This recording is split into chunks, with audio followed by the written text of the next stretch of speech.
하나님 말씀 우리 함께 보도록 하겠습니다. 오늘 오후 시간에 우리 함께 나눌 말씀은요, 누가복음입니다. 누가복음 3장 7절에서부터 20절까지의 말씀을 우리가 한 절씩 교독하여 보도록 하겠습니다. 누가복음 3장 7절부터 20절까지의 말씀입니다. 한 절씩 교독합니다. 요한이 세례받으러 나오는 무리에게 이르되, 독사의 자식들아, 누가 너희에게 일러 장차 올 진노를 피하라 하더냐. 그러므로 행위에 합당한 열매를 맺고 속으로 아브라함이 우리 조상이라 말하지 말라. 내가 너희에게 이르노니 하나님이 능히 이 돌들로도 아브라함의 자손이 되게 하리라. 이미 도끼가 나무 뿌리에 놓였으니 좋은 열매 맺지 아니하는 나무마다 찍혀 불에 던져지리라. 우리가 물어 이르되, 그러면 우리가 무엇을 하리이까? 대답하여 이르되, 옷 두 벌 있는 자는 옷 없는 자에게 나눠줄 것이요 먹을 것이 있는 자도 그렇게 할 것이니라 하고, 세리들도 세례를 받고자 하여 와서 이르되, 선생이여, 우리는 무엇을 하리이까 하며 이르되 부가 된 것 외에는 거두지 말라 하고, 군인들도 물어 이르되, 우리는 무엇을 하리이까 하며 이르되, 사람에게 강탈하지 말며 거짓으로 고발하지 말고 받는 급료를 족한 줄로 알라 하니라.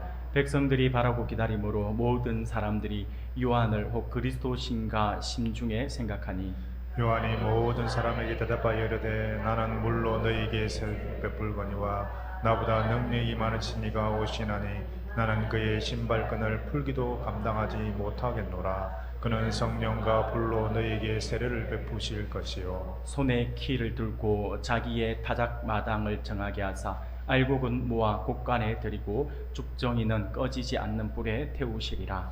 또 그 밖에 여러 가지로 권하여 백성에게 좋은 소식을 전하였으나 분봉왕 헤롯은 그의 동생의 아내 헤로디아의 일로 또 자기가 행한 모든 악한 일로 말미암아 요한에게 책망을 받고 그 위에 한 가지 악을 다하여 요한을 옥에 가두니라. 아멘. 할렐루야. 오늘 오후 시간에도 하나님의 큰 은혜가 우리 사랑하는 성도님들 모두에게 크게 차고 넘쳐나기를 소원합니다. 오늘 우리 오후 시간에는요, 본문의 말씀을 가지고 참된 신앙은 이라고 하는 제목으로 말씀을 잠시 살펴보면서 하나님의 은혜를 나누고자 합니다. 사랑하는 여러분, 오늘 우리가 읽은 누가복음의 저자인 누가는요, 오늘 3장 우리가 말씀을 보았는데, 누가복음 3장 앞에 1장과 2장에서 예수님의 탄생을 전후로 해서 전후로 한 그 사건과 그리고 예수님의 유년 시절의 기사를 먼저 소개하고 있음을 보게 됩니다.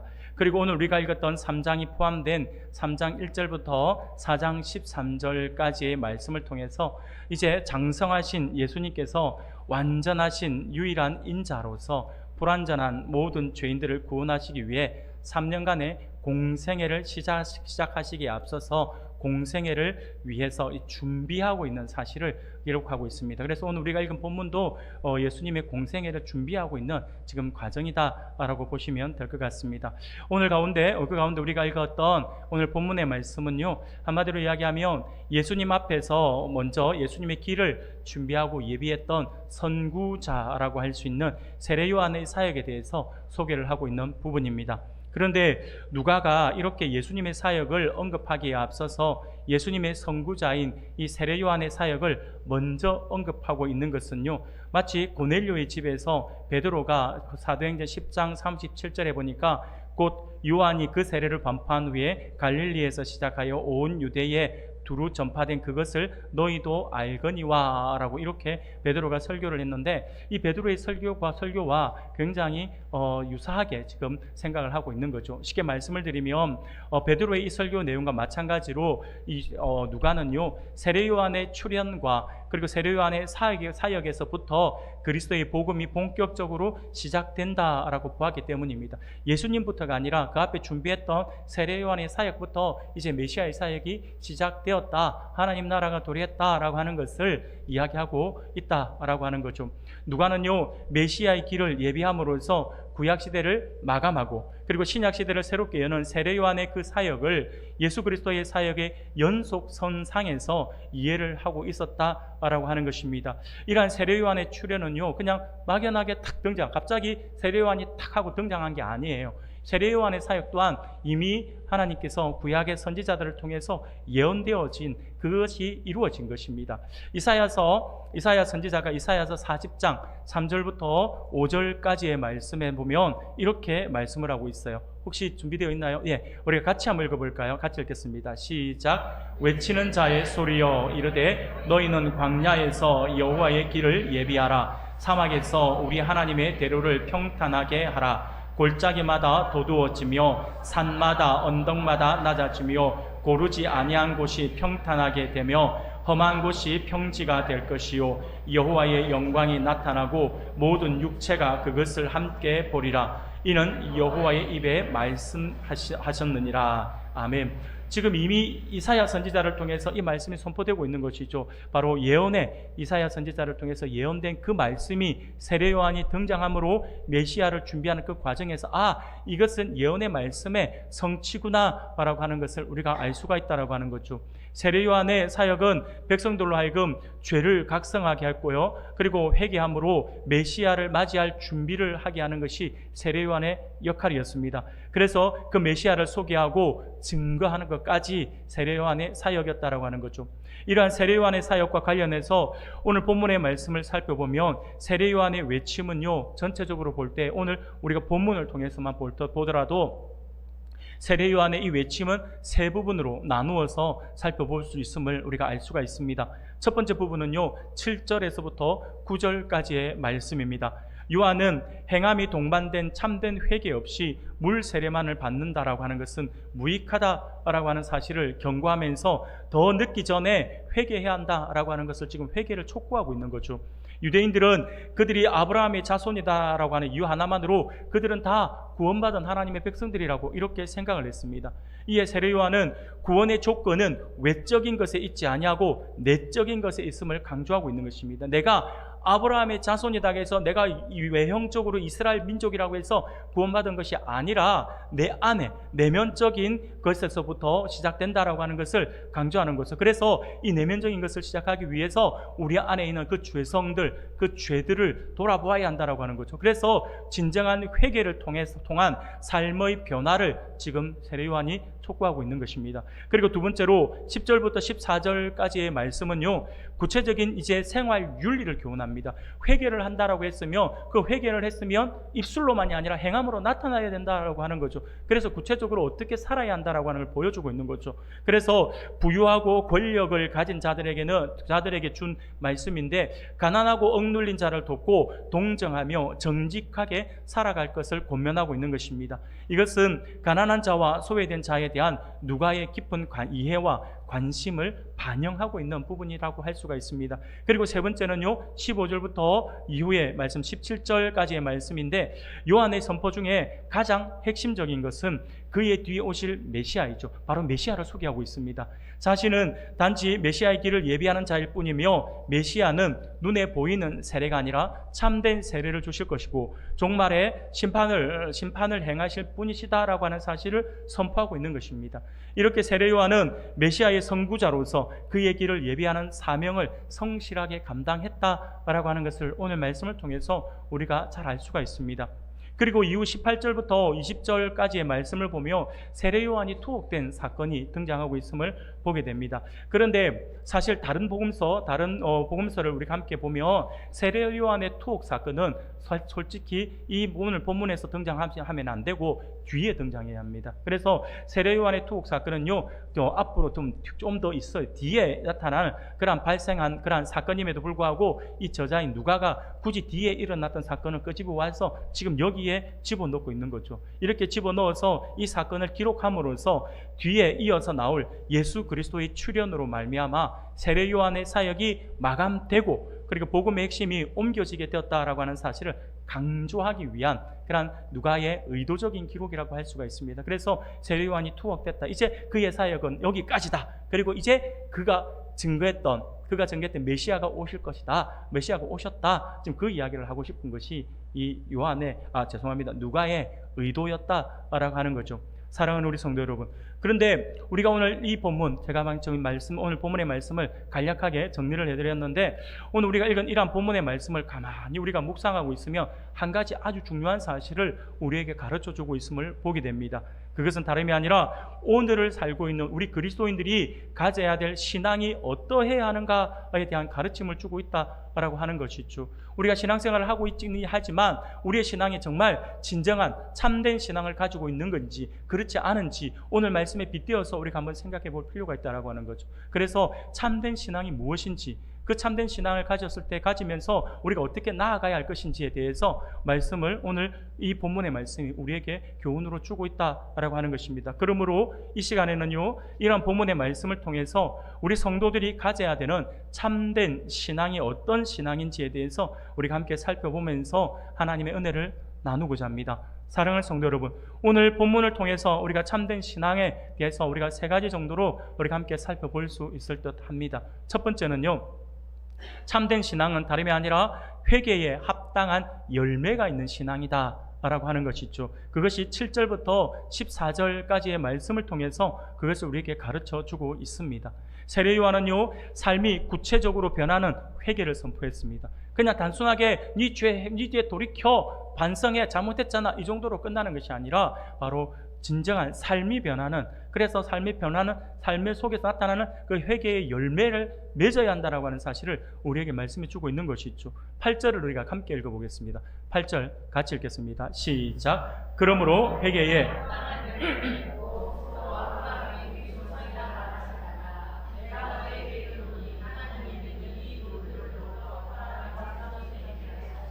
아멘. 하나님은요, 돌들을 통해서도 하나님께서 얼마든지 영광을 받을 수가 있다라고 말씀을 하시는 거예요. 그래서 너희들은 그 백성들에게 너희들이 아브라함이 우리의 조상이라고 말하지 마라. 그것만 가지고 너희들이 구원을 얻는 것은 아니다. 마치 그것이 너희들만에 가지고 있는 특권인 양 그렇게 자랑하지 마라 라고 이야기를 하고 있는 것입니다. 사랑하는 여러분, 이것을 한마디로 이야기하며 죄를 회개하며 세례를 받고자 하는 사람은 회개의 세례에 합당한 열매가 있어야 한다라고 하는 거예요. 반성한다, 잘못했다라고 말은 하는데 삶이 바뀌지가 않아요. 그러면 진정한 회개는 아닙니다. 그것은요, 그냥 반성 정도밖에 안 될 것 같아요. 회개는요, 반드시 지정의가 따라야 합니다.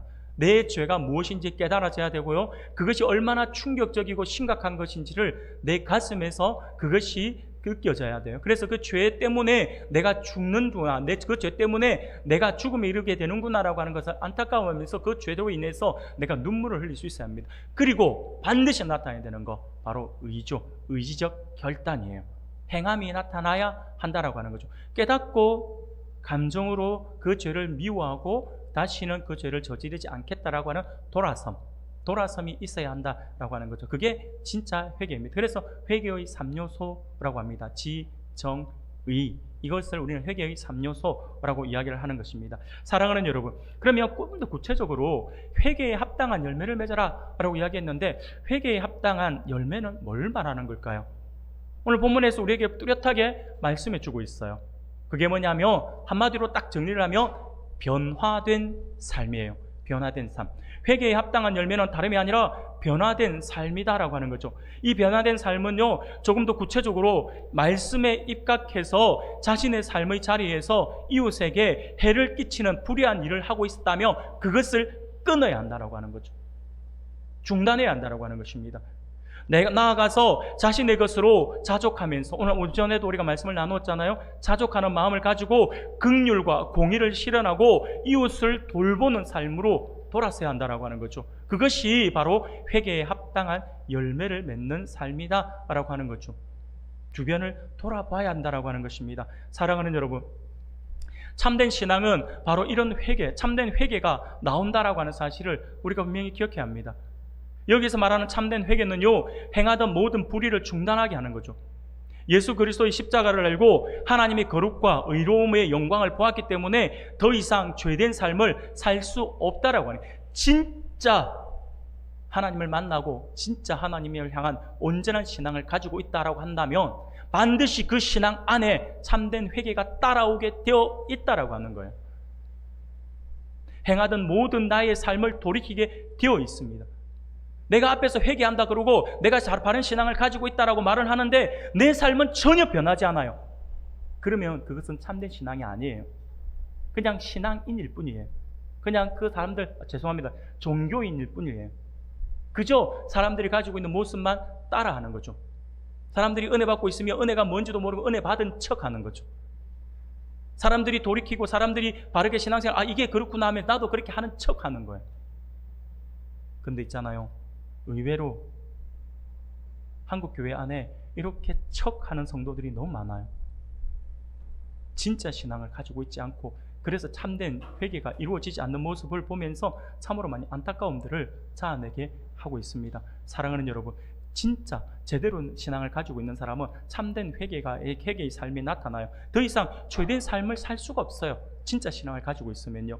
심지어 베드로를 보면요, 베드로의 경우를 보면요, 이렇게 했어요. 베드로는요, 우리 주님의 신성의 그 거룩함과 영광을 보았을 때 고백하기를, 그래서 참된 신앙이 뭔지를 알았을 때, 하나님의 영광을 보았을 때에 베드로가 뭐라고 고백한 줄 아세요? 우리가 같이 한번 읽어볼까요? 누가복음 5장 8절이에요. 같이 읽겠습니다. 시작. 시몬 베드로가 이를 보고 예수의 무릎 아래에 엎드려 이르되 주여 나를 떠나소서 나는 죄인이로소이다. 아멘. 베드로가 밤새도록 고기를 못 잡았어요.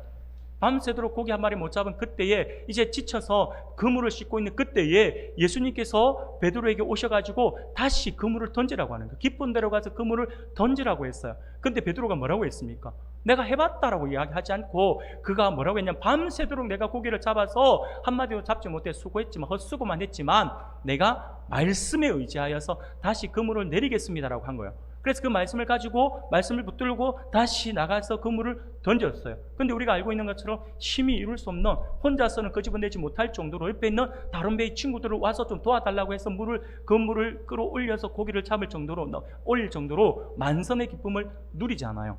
근데 베드로가 그 순간 알은 거예요. 이분이 지금 누구다라고 하는 거. 우리와 같은 똑같은 사람이 아니구나. 그의 신성, 그의 예수님의 신성, 이 선생님은 신성을 가지고 있는 독특한 분이구나라고 하는 걸 알았다고 한 거죠. 그래서 하나님의 영광을 보았어요. 하나님의 영광을 보자마자 베드로가 했던 반응이 바로 이 반응이었죠. 나를 떠나소서라고 하는 반응이었어요.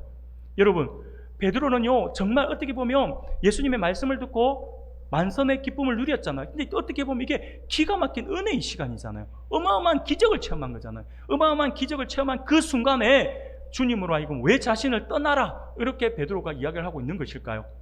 솔직히 우리가 입장을 바꿔놓고 우리가 베드로라고 한다면, 주님의 이 신적 권능을 우리가 목격했다라고 한다면 누구라도 그것을 기회로 삼지 않겠습니까? 그러면서 나에게 부족한 것들, 내가 뭔가를 하고 싶은 것들, 내가 소원하는 것들이 있으면 주님 저 좀 도와주세요 라고 이야기할 것 같아요. 근데 베드로는 나를 떠나소서 라고 이야기를 하는 거예요. 베드로는요, 이렇게 저를 도와주세요 라고 하지 않았고 오히려 주님으로 하여금 자신을 떠나기를 강구한 것이죠. 베드로가 이렇게 예수님의 탁월한 신적 권능을 목격하고 상대적으로 나약하고 비천한 자신의 죄성마저 돌아보게 됨으로써 주님으로 하여금 떠나시기를 강구한 것이죠. 쉽게 말씀을 드리면, 제대로 된 신앙을 가지고 있으니까 참된 신앙이 그 순간, 그 신앙, 하나님을 보면서 참된 신앙이 내 안에 딱 들어온과 동시에 내가 어마어마한 죄인이다라고 하는 게 느껴지는 거죠. 내가 어마어마한 죄인이라고 하는 것이 깨달아지니까 그 순간 내가 감히 이분 앞에 설 수 없는 존재구나. 그래서 당신께서 나를 잘 모르신지 모르겠지만 저는 어마어마한 죄인이에요. 그러니 당신 저 옆에 오지 마시고 떠나가십시오, 돌아가십시오 라고 말하는 거예요. 이게 참 우리가 이해하기는 힘든 부분일 수도 있어요. 그런데 우리가 다르게 한번 생각해 보면 조금 쉽게 이해될 수 있어요. 바로 나병 환자예요. 나병 환자들이 가지고 있는 그 규율이 있어요. 그게 뭐냐면, 나병 환자들은 절대로 정상적인 사람 옆에는 오지 못합니다. 나병 환자들은요, 따로 격리돼서 성 밖에서 자기네들끼리 살아야 되는 거예요. 그런데 나병 환자도 죽은 사람은 아니잖아요. 생명이 살아있기 때문에 급한 볼일이 있다든지 해서 성 안으로 들어올 수가 있어요. 들어오게 되면 어떻게 해야 되나요?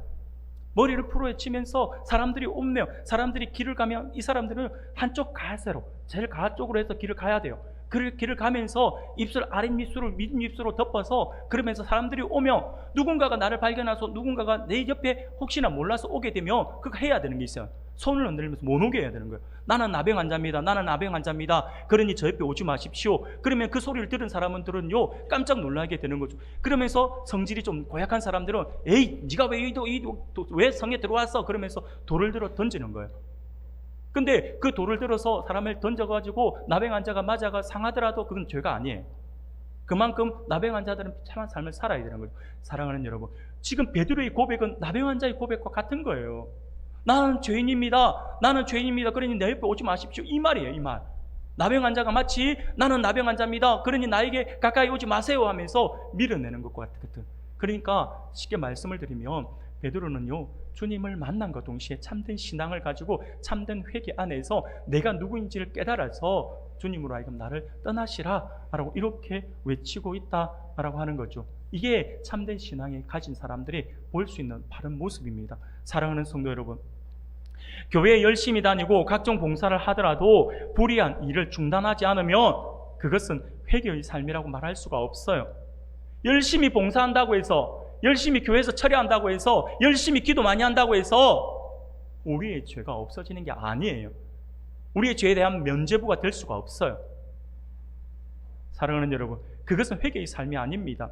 회개의 열매는요 불의한 일을 중단하는 거죠. 다른 사람을, 내가 지금까지 누군가를 힘들게 했다라고 한다면 그 모든 일을, 불의한 일을 중단하고 다른 사람을 돕는 거죠. 삭개오처럼 주님을 만나자마자 자기 집에 주님이 오셨을 때 뭐라고 했습니까? 내가 누군가에게 토색한 일이 있으면 내가 4배로 갚겠다고 이야기하잖아요. 바로 돌이키잖아요. 이게 진짜 회개예요. 바로 열매 맺는 삶이죠. 회개에 합당한 열매인 것입니다. 참된 회개를 한 사람은 더 이상 세상의 것을 자랑하지도 자신을 위해 더 많은 부를 축적하려고도 하지 않습니다. 탐욕에서 벗어나 오늘 오전에도 말씀을 함께 나눈 것처럼 자족하고 감사하며 살아간다라고 하는 것이죠. 사랑하는 성도 여러분, 그러므로 우리는 참된 회개는 회개의 열매로 알 수가 있습니다. 내가 진짜 회개했는지, 진짜 회개하는지 알 수 있는 것은 삶을 통해서 알 수 있어요. 삶을 통해서, 그 열매를 통해서 알 수가 있는 것입니다. 얼마나 회개에 대한 많은 것을 알고 있는지, 얼마나 회개를 귀하게 생각하는지, 얼마나 종교적인 행위에 열심을 내고 있는지는 그렇게 중요하지가 않아요. 진짜 중요한 것은 회개함으로 범하던 죄를 끊고 이웃을 사랑하는 자로 돌아섰는가예요. 탐욕에서 떠나 하나님이 주신 것으로 자족하는가, 자신이 가진 것으로 어려운 사람들을 돌보고 있는가라고 하는 거예요. 사랑하는 여러분, 우리 안에 있는 거짓 회개와 참된 회개를 분별하는 방법은, 곧 참된 신앙을 구별하는 방법은 열매를 통해서 알 수가 있어요. 그러므로 하나님의 백성들인 우리는요 하나님의 은혜 안에서 정직하고 신실한 삶, 그리고 자족하는 마음으로 주변을 돌아보아서 주의 사랑을 나누는 회개에 합당한 열매를 통해서 참된 신앙을 보여줌으로써 하나님께 영광을 돌려드리는 그러한 성도님들이 되기를 소원합니다. 이게 하나님께서 원하시는 삶인 것이죠. 두 번째로 참된 신앙은요 성령의 인도함을 받아 살아가는 신앙이에요. 그것을 15절부터 17절까지의 말씀을 통해서 우리가 알 수가 있습니다. 그리스도를 기다리던 사람들에게 세례 요한은 자신이 오실 그리스도의 신발끈을, 자신은 오실 그리스도에 대해서 신발끈을 풀기도 감당할 수 없는 사람이다 라고 자신을 소개하죠. 굉장히 자신을 낮추어서 소개하고 있음을 보게 됩니다. 그는 물로 세례를 베풀었지만 그리스도는 능력이 많으신 분으로서 성령과 불로 세례를 베푸실 것이다 라고 말씀하셨어요. 또한 그분은 능력으로 구원을 베풀 것이고 심판도 행하실 분이시다 라고 하는 것을 말씀하고 있습니다. 곧 우리 예수님은요 성령으로 우리에게 세례를 주시는 분이시고, 또한 예수님은 그의 제자들에게 성령으로 깨끗하게 하셔서 하늘나라에 들어가게 하시는 분이시다 라고 이렇게 말씀을 하고 있는 것입니다. 사랑하는 여러분, 세례가 물로 씻는다 라고 하는 의미를 가지고 있습니다. 그런데 여기서 성령과 불로 너희에게 세례를 베풀 것이다 라고 이렇게 말씀을 하잖아요. 이 말을 원어적으로 그대로 해석을 해보면 성령과 불 안에서예요. 성령과 불 안에서라고 이렇게 해석을 할 수가 있어요. 그런 의미를 갖고 있어요. 그래서 성령과 불 안에서 우리의 모든 죄를 불로 태워서 정결하게 하실 것이다. 이게 성령과 불로 세례를 주신다는 진정한 의미입니다. 이 말은 한마디로 이야기하면 구원에 이르는 세례를 말하는 것입니다.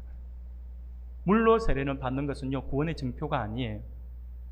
천주교에서는 로마 가톨릭에서는 세례가 구원받은 자의 증표라고 이야기를 합니다. 그래서 그들에게는 있잖아요, 세례받을 때 새롭게 이름을 받는 것을 아주 중요하게 여겨요. 세례명이라고 하잖아요. 세례명을 그들은 아주 중요하게 가지고 있습니다. 그래서 세례명을 가졌다는 말은 내가 세례를 받았다는 말이고, 내가 세례를 받아서 세례명을 가지고 있다는 말은 내가 구원받은 백성이다라고 하는 것을 표현하는 하나의 증표가 되는 거예요. 그게 천주교에서 가르치는 거예요. 그런데 성경은 그렇게 가르치고 있지 않습니다. 죄송하지만 세례받았다고 해서 다 구원받을까요? 죄송하지만 세례받았다고 해서 다 구원받는 것은 아닙니다. 거짓으로 세례받는 사람들도 있어요.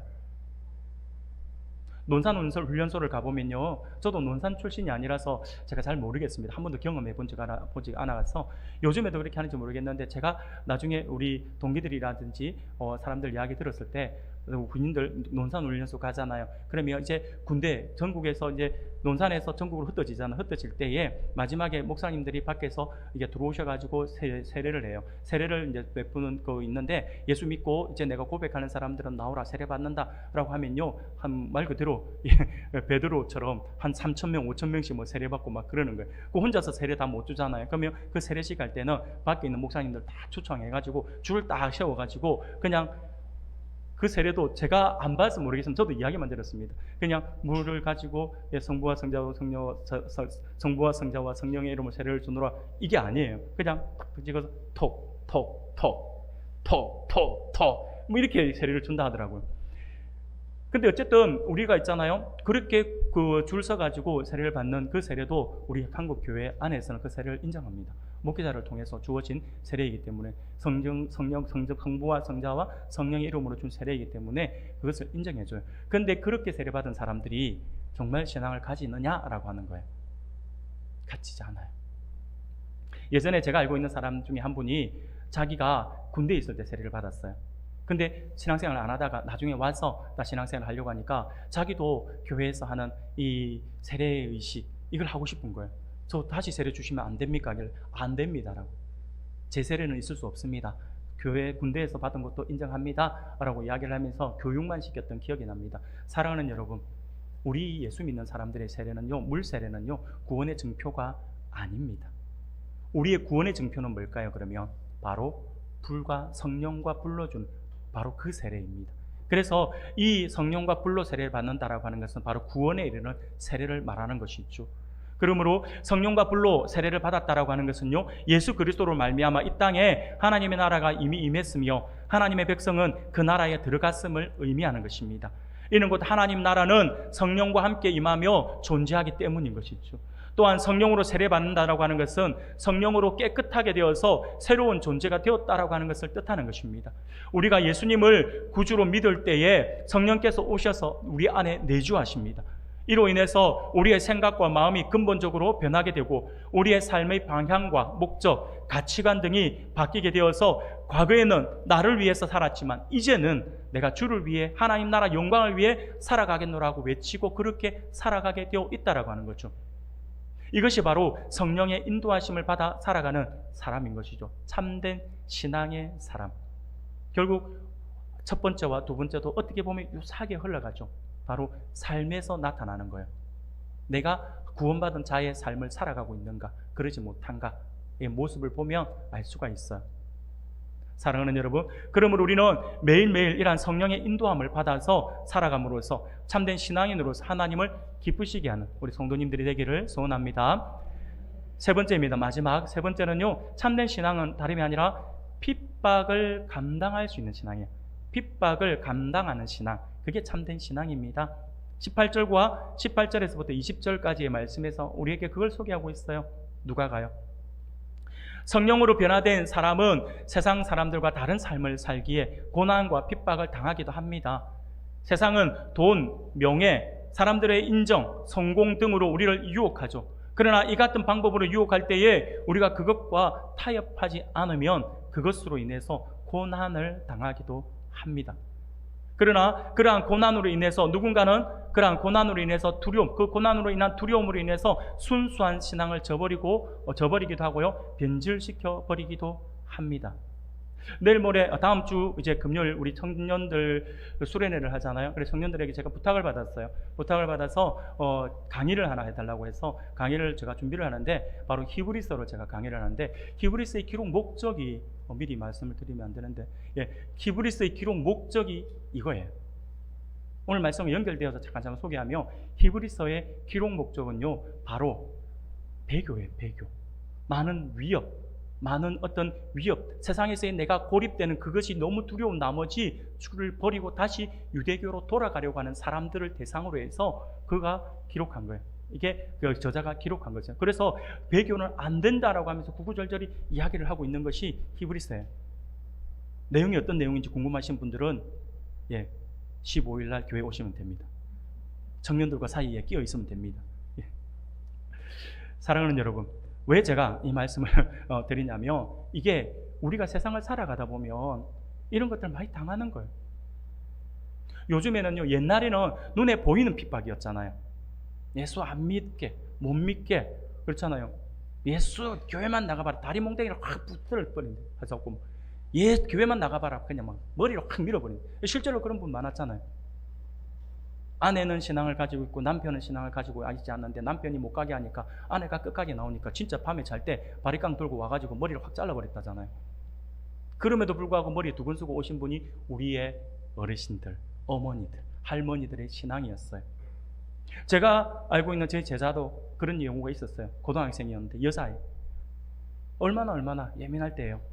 이 아이가 저금마가 교회 못 나가겠는데 교회를 나온 거예요. 근데 교회 나왔는데 저금마가 열받아가지고 교회를 쳐들어온 거예요. 그러면서 우리 학생부 예배 드리는데 들어와서 뒤에서 그 아이를 데리고 와서 그냥 데리고 나간 것이 아니라 머리끄댕이를 잡고, 가지 말라 했는데 갔다고 머리끄댕이를 끄집어가지고 그래가 데리고 갔어요. 집에 데리고 갔어요. 그 얼마나 예민할 때요. 근데 더 놀라운 게 뭔지 아세요? 바로 이 아이가 학생의 예배 때 그렇게 집에 쫓겨나가 데리고 갔잖아요. 저 집 1층이었는데 1층에 문을 잠가버린 거예요, 저금마가.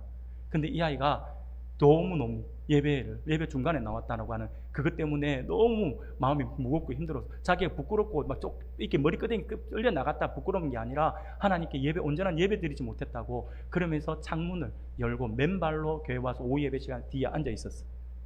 그래서 내가 깜짝 놀라가지고 어떻게 왔으니까 울면서 그냥 왔어요. 보는데 신발도 없이 그냥 앉아 있는 거예요. 사랑하는 여러분, 이런 신앙이 오늘은 정말 보기 힘든 것 같아요. 요즘에는요, 이런 핍박이 아니라 스스로 핍박 안에 들어가는 것 같아요. 스스로 들어가, 오늘 왠지 내가 오늘 아픈 것 같아. 그러면서 왠지 아픈 것 같아. 그럼 이게 쉬어라고 하는 하나님의 뜻이구나 라고 생각한다는 거예요. 오늘 왠지 내가 공부 안 하면 내가 더 처질 것 같아. 그러면서 오늘 내가 막 공부해야겠다고 하는 생각이 드는 거예요. 아니면 별걸 일도 아닌 것 같아. 나는 없어도 되는데 가만 생각해봐, 내가 꼭 있어야 되잖아 하면서 꼭 그렇게 가려고 그래요. 예배 안 드리고 스스로가 그 안에 들어가려고 한다니까요. 여러분, 지금 우리 시대도 이런 경우들이 많아요. 그런 사람들에 대해서 하나님께서 우리에게 분명히 말씀하고 있습니다. 그래서 우리 신앙을 변절하는 그 모습들을 우리가 가질 수가 있어요. 그러나 여러분, 우리는요, 성령의 역사로 용기 있고 담대하게 이 모든 유혹을 이겨내고 주님만 의지해야 되는 거예요. 세상을 두려워해서는 절대 안 됩니다. 세상은 우리의 털끝 하나도 건드릴 수가 없어요. 제가 전에도 한번 말씀을 드렸어요. 제가 요즘에 좀 죄송합니다. 요즘에 여러분들 죄송한 제가 나이가 조금 이게 여러분들에 비하면 연수가 어리지만 나이가 조금씩 이게 들어가면서부터 제가 감수성이라고 해야 되나요? 이게 늘어나다 보니까 이게 있다 보니까 예전에는 제가 독한 말도 많이 하고요. 예배 똑바로 안 하는 애들한테 솔직히 제가 엄청나게 강하게 하거든요. 강하게 하고 아이들한테 할 때 예배 안 드리는 애들은 그때부터는 사람이라 안 하고 인간, 내가 그것들 죄송합니다. 너무 이렇게 하기는 힘들고 해가지고 제가 엄하게 해요. 예배 안 드리는 것들은 인간도 아니다 부터 해가지고 막 제가 엄청나게 뭐래요. 그러면서 애들 수련회를 가는데, 수련회를 갈 때에 학교에서 보충 수업 때문에 안 보내줘요 라고 이야기를 하는 거예요. 그래서 제가 이야기를 했어요. 학교에서 안 보내주면 억지로 나오면 어떻게 되는데, 선생님께 맞아 죽어요 라고 하더라고. 그래서 제가 정리를 했어요. 네가 수련회 가면 학교에서 보충 수업 빼고 왔으니까 선생님한테 맞아 죽고, 네가 수련회 안 가면 목사님한테 맞아 죽고, 너는 이래도 죽고 저래도 죽는다. 어떻게 할래? 근데 가만 생각해 보자. 네가 수련회 가려고 선생님한테 맞아 죽는 것은 의를 위한 핍박이다. 그러면 천국이 예비되어 있다. 근데 목사님 말 안 듣고 목사님한테 맞아 죽으면 개죽음이다. 이 어떤 죽음 선택할래? 했더니 가만 고민하다가 농담하지 마세요. 이러길래 농담으로 보이나? 라고 했더니 학교에서 다 그 학교 다니는 이 학생들이 전부 다 단체로 이게 갈 거라고 해놓으니까 선생님이 단체로 막 갑자기 한 열 몇 명이서 갑자기 와가지고 이야기하니까 결국 다 보내주더라고요. 안 되는 게 어디 있습니까? 안 되는 게. 하면 돼요. 하나님께서 길을 열어주세요. 제가 농담으로 그렇게 이야기를 하는데 여러분 잘 기억하셔야 돼요. 내가 의를 위해서 핍박받으면 그건 하늘에서 창급이 있어요. 그런데 그것조차 하지 않으면 어떻게 할 거냐고요. 천국 가서 뭐라고 이야기할 거냐고. 사랑하는 여러분, 사도 요한은요, 요한일서 5장 18절에서 이렇게 말씀을 해요. 하나님께로부터 난 자는 다 범죄하지 아니하는 줄을 우리가 아노라. 하나님께로부터 나신 자가 그를 지키심에 악한 자가 그를 만지지도 못하느니라고 분명히 말씀하세요. 무슨 말입니까? 우리가 하나님을 위해서 결단을 하고 하나님을 위해서 내가 정확하게 내가 하겠다, 신앙을 온전히 가지겠다라고 한다면 아무리 세상이 우리를 위협한다 하더라도 우리의 털끝 하나 못 끊는다라고 하는 거예요. 하나님께서 지켜주신다니까요. 왜 그걸 못 믿냐고요, 자꾸. 사랑하는 여러분, 거짓 신앙은 외형적으로는 말씀을 기쁘게 받는 것처럼 보이지만 실제로는 그 말씀에 순종하지가 않아요. 순종을 안 해요. 듣기는 잘 들어요. 뿌리가 없어서 시련을 당하면 배반하는 것으로 나타납니다, 그들에게는. 하지만 참된 신앙을 소유한 백성들에게는요, 항상 그로 인한 핍박에 따라오게 되어 있습니다. 왜 그럴까요? 바로 주님께 순종하는 삶은 세상에서 요구하는 바를 따르지 않고 그것들과 충돌하기 때문입니다. 그래서 내가 지금 세상 속에서 핍박을 받고 있고 세상 사람들 속에서 내가 충돌을 일으키고 있다라고 한다면, 그래서 그들의 눈치를 받고 있다라고 한다면 나는 하나님의 말씀대로 살려고 지금 벌거둥 주고 있구나 라고 하는 것으로 보시면 됩니다. 스스로 자꾸 그 핍박 속으로 들어가는 사람 빼고요. 우리가 하나님께서 정말 하나님 신실한 신앙을 가지기 위해서 노력하며 핍박이라고 하는 것은 당연히 오게 되어 있어요. 왜? 자기들과 다른 색깔, 다른 이야기를 하고 있으니까요. 다르다라고 이야기를 하면서 뭐라 하는 거죠? 사랑하는 여러분, 하지만 이것 하나만은 반드시 기억하셔야 합니다. 핍박과 박해는 두려운 것이나 성령께서 함께 하시는 하나님의 백성은 이를 능히 이길 수 있다라고 하는 거예요. 절대로 죽지 않습니다.